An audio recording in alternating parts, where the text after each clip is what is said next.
Good afternoon, everyone, and thanks again for viewing my auction. I just want to show everybody my due diligence around the IMS issues with these 996 cars.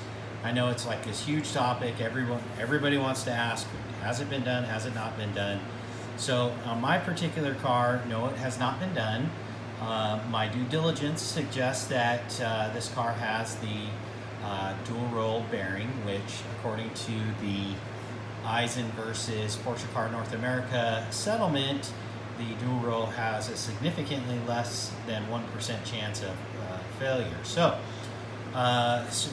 what we have here, first of all, is the list of affected cars. So this is kind of an excerpt of what an affected vehicle customer would have received in the mail to determine whether or not their vehicle was part of the lawsuit. And if you look on here, these different VIN numbers, none of them are pertaining to the year 2000. So why is the year 2000 come up in conversation when really it's the 2001 and up M96 that was affected?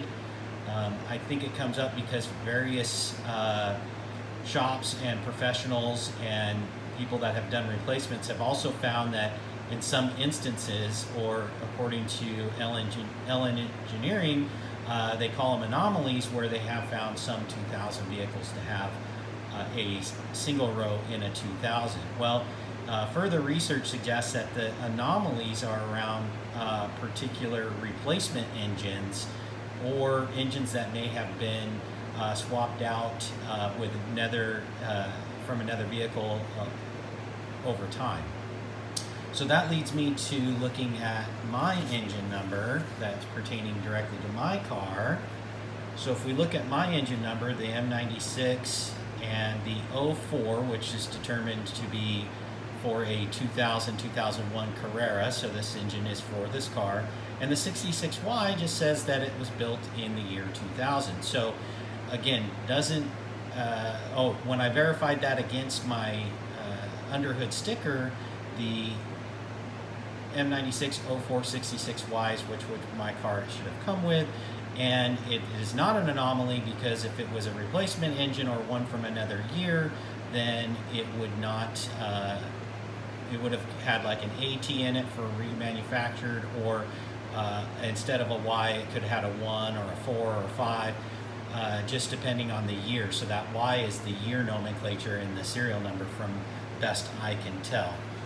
The last piece of information that I used to determine that this was a M96 dual row was from an excerpt from Wayne Dempsey's one of Wayne Dempsey's technical articles that shows the engine numbers versus the Porsche electronic part catalog.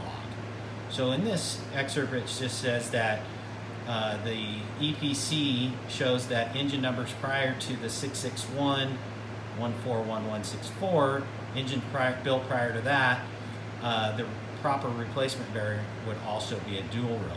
He also calls out too that in some experiences that they have found that single row to be in the year 2000 as well, but again, that's based on the anomaly that an engine would have been replaced, or it was not the factory engine in the car, which, going back to this versus the sticker under my hood, this is the original engine for my vehicle. So with that, my due diligence says that we are good to go. We've got a dual row here. Obviously, I'm no expert, just wanted to share my due diligence. Everybody will have to do their own to determine what to do next. I guess, if we were ever to do a clutch replacement, or if we ever had to have the transmission service, obviously, if we did a visual inspection to prove otherwise, at that time we'd probably look at replacing it with the most current retrofit kit, which also leads to another story, which is about the retrofit kits and those having a service interval, and how some of these cars that are out there today, even though they may have had a retro, that retro may be overdue to be replaced. So in my case, I like the fact that I have the original bearing. I like the fact that this car is all original. I have no reason to suspect that this car is prone to like the 8% failure rate of the single row, so I'm just driving it. So hopefully the new owner feels the same. If not, please bid accordingly and do all of your own due diligence and do all your own research to determine what's best for you guys. Okay? Thanks again, and take care.